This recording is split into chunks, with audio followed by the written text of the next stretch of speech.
மயிலாடுதுறை மாவட்டத்தில் திடீரென்று பெய்த கோடை மழை, பலமாக பெய்த மழை காரணமாக கோடை வெப்பம் தணிந்து குளிர்ச்சியான சூழல் நிலவியது.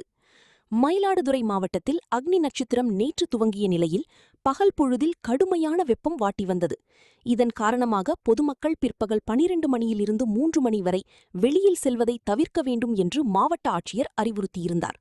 வயல்வெளிகளில் வேலை செய்யும் விவசாய தொழிலாளர்கள், கட்டிடத் தொழிலாளர்கள் என்று பல்வேறு தரப்பு தொழிலாளர்கள் கோடை வெப்பம் காரணமாக கடும் பாதிப்புக்கு உள்ளாகியிருந்தனர். இந்நிலையில் வெப்பசலனம் காரணமாக மயிலாடுதுறை மாவட்டத்தில் மழை பெய்யும் என்று வானிலை ஆர்வலர்கள் கணிப்பு வெளியிட்டிருந்தனர். அதேபோல் இன்று பிற்பகல் திடீரென்று பலமான காற்றுடன் மயிலாடுதுறை மற்றும் அதன் சுற்றுவட்டார பகுதிகளில் பலத்த மழை பெய்தது. சுமார் 1 மணி நேரம் பெய்த மழை காரணமாக கோடை வெப்பம் தணிந்து குளிர்ச்சியான சூழல் நிலவியது. இதனால் பொதுமக்கள் மிகுந்த மகிழ்ச்சிக்கு உள்ளாகினர்.